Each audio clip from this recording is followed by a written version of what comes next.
Lady of the house. To all my new subscribers, I see you. Thank you so much for joining the family. And to all my old subscribers, welcome back to the channel.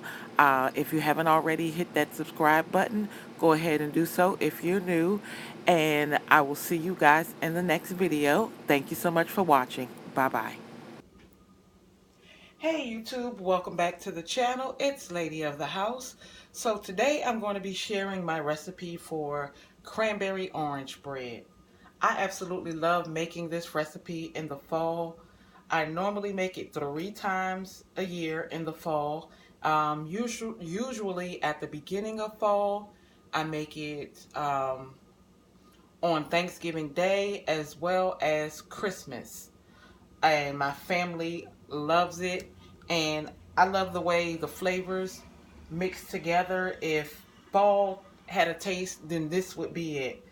I mean, the way the orange and the cranberries just kind of meld together and marry one another, you get that tartness and that sweetness all rolled up into one. So I'm going to be starting out with 2 cups of flour, as you see here, 1 cup of sugar. I don't want to pick that up. 1 cup of sugar, 1.5 teaspoons of baking powder, 1 teaspoon of salt, a half a teaspoon of baking soda, 3/4 cup of orange juice, 1 teaspoon of grated orange peel, 2 tablespoons of shortening, 1 well-beaten egg, and 2 cups of frozen cranberries, or they can be fresh cranberries, and a half a cup of nuts, which is optional. So I did not get the orange to use the orange zest because the oranges out here are 4 oranges for $5. That's like what, $1.25 an orange? No, ma'am. I'm not going to pay $1.25 for an orange just so I can use the zest from the orange. Too much. And you don't really need it anyway because you're going to have your orange juice that's going to go in there. So that's going to bring it, actually, that's going to be what's going to give it its orange flavor and not the orange juice. I'm sorry, not the orange zest. So the first thing we're going to do is add 2 cups of flour. You know what? I'm just going to go ahead and use 1 bowl. I was going to use 2, but I think I'm just going to go ahead and use 1 bowl. So that's 2 cups of flour,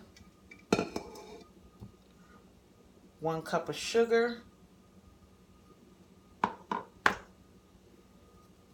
I need, and I didn't measure this, I didn't pre-measure this, but I need a half a teaspoon of baking powder. I'm sorry, 1.5 teaspoons of baking powder.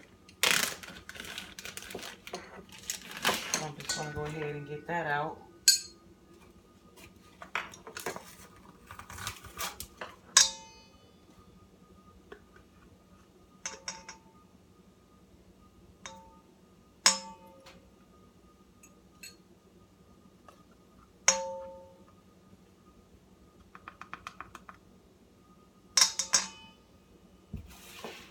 And I'm going to need a half a teaspoon of baking soda.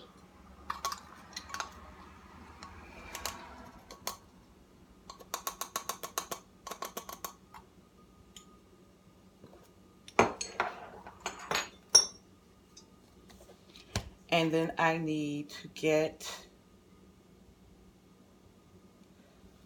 salt. So I'm going to need a teaspoon of salt.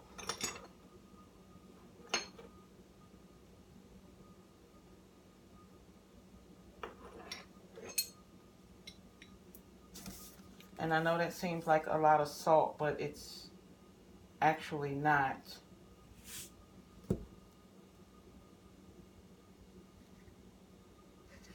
I remember one time when I was, when I first started baking, I think I made some peanut butter cookies. I was so excited about making these peanut butter cookies for my family. When they got done, I had so much salt in them cookies. It's the one that I didn't turn into Lot's wife. I bit into that cookie and all you could taste was salt. You couldn't even taste the peanut butter. All you could taste was salt.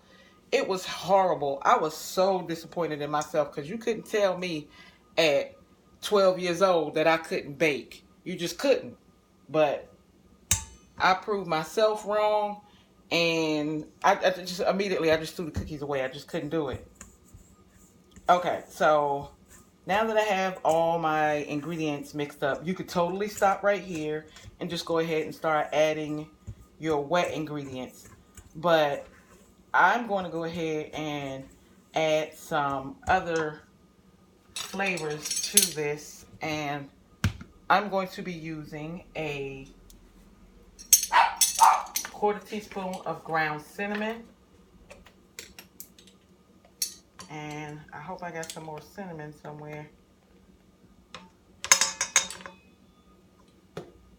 And then the same amount of ground allspice.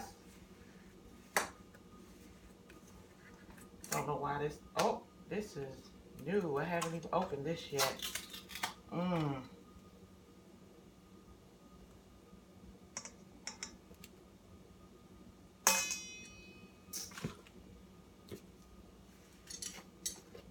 And I'm going to be using actually a half teaspoon of nutmeg. And I need to get some more of this as well, because this is one of my favorite seasonings when I cook for the holidays. So I'm going to make sure I get some of that as well. Okay, and now I'm going to go ahead and just mix this all in here. And it's starting to smell good already. Just mixing all that cinnamon and nutmeg in there, it gives it that fall smell, and it's starting to smell great. Okay, now after I mix all of this up, you know what? I'm going to go ahead and do, because I love cinnamon, I'm going to go ahead and give it another 1/4 teaspoon of cinnamon. Just something about cinnamon. I just love it. As long as it's like not too overpowering. Like, I would never do the cinnamon challenge. Like, I think that's the silliest thing these kids have ever come up with in my life.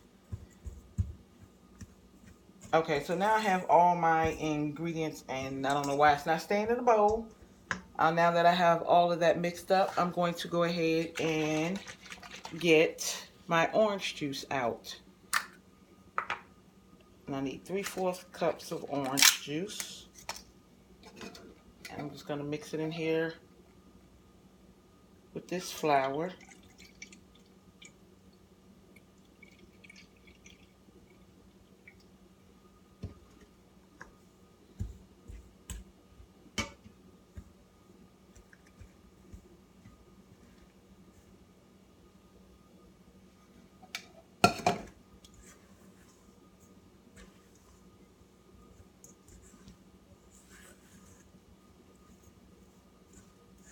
This smells so good.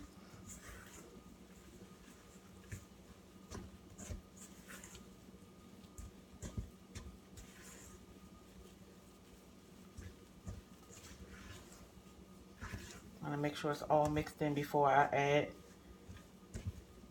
the rest of the wet ingredients.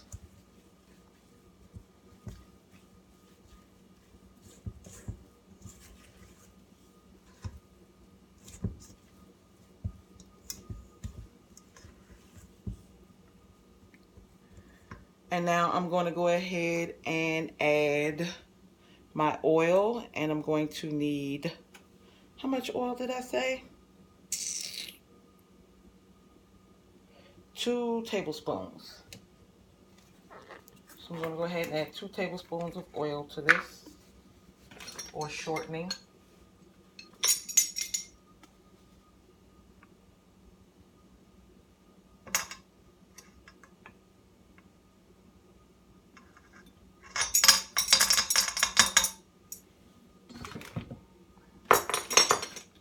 And I'm going to go ahead and add my egg as well.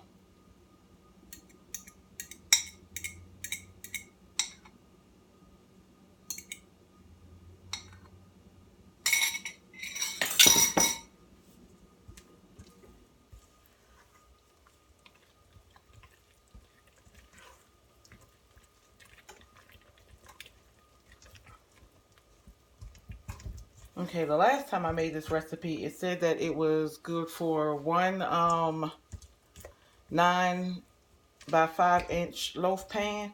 But for some reason, I ended up with more than that, to the point where I actually had to put it in my bundt pan. So we'll see if I have to put this in 2 pans, or if I just have to go ahead and move this on over and put it in my bundt pan, because it tends to yield a lot more ingredients than you think. So you can tell this is how it looks, but I guess when you start adding in the cranberries and everything, it just makes it a whole lot more. I don't know, could be just me.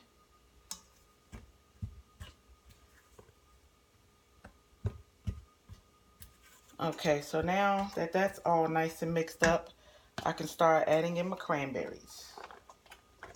I'm just going to add a little half of them and mix that up a little bit.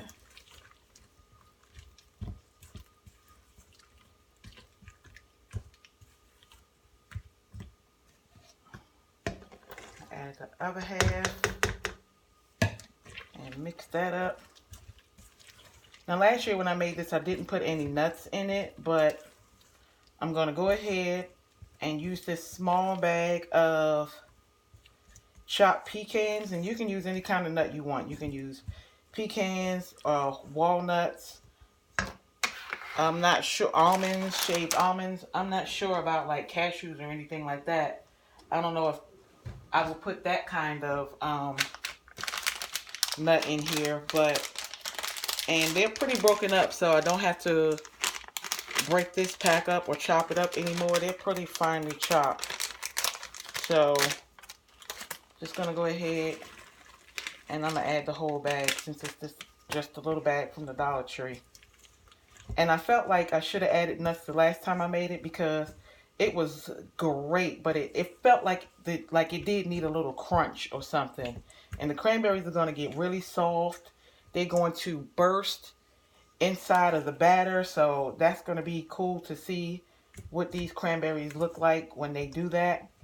And just like any cook, I'm going to give this just a little taste. And yes, I use my finger. Oh my gosh. That is going to be delicious. Alright, so I'm getting my 2 favorite baking pans. Matter of fact, I may just go ahead. I was going to use my Pioneer Woman pan, but I think I'm just going to go ahead and use this pan right here. It looks like it may hold it. So I'm going to get my baking spray, spray my pans, put the batter in there, and I'll let you guys know if I need 2 or 1. And I'll be back before I put them in the oven. Okay guys, so I'm back and I have most of my mess cleaned up. It made it all into one pan. I just hope when it starts to rise it doesn't overflow too much. But you're going to go ahead and preheat your oven for 350 degrees. And you're going to cook this for 55 minutes. And also, when you buy fresh cranberries from the store, if you want to know if your cranberries are fresh or not, just bounce it. And I mean literally, just bounce it. Your cranberries should bounce just like that. That's how you know you have a fresh cranberry. If it bounces, oh, it wants to go in there, but it can't. If you want to know if you got fresh cranberries, just go ahead and give it that little bounce test. Now, if they fall flat, then that's probably not a good cranberry, and you want to just make sure that they have some bounce to them. Just like that. I know I'm going to be picking those up off the floor later, along with probably some other ones that are on this floor. But I'm going to go ahead and put this in the oven. I will see you guys in an hour. I'm going to go ahead and fix me something to eat. Okay guys, so this is the finished look. And yes, it tastes as good as it looks. It's delicious. It's warming. It goes great with a cup of coffee, a latte, a cappuccino. It's just a great bread to serve with that type of drink. Okay, so earlier in the video, I told you guys that I ended up making too much or having too much. Well, I take that back. I actually doubled the recipe last year so that I could make this for Thanksgiving. So that's why I ended up with so much. I apologize for that, you guys. Um, yeah, so you can definitely double this recipe and use it as and put it in a bundt pan and make it like a cake, because although it's not really sweet like a cake, it has a bread like texture and the flavors are just going so well together. The orange and the cranberry are just magnificent together. All right, guys, so that's going to do it for me today. I will see you guys in my next video. Always remember to be the lady in your house, and I'll talk to you later.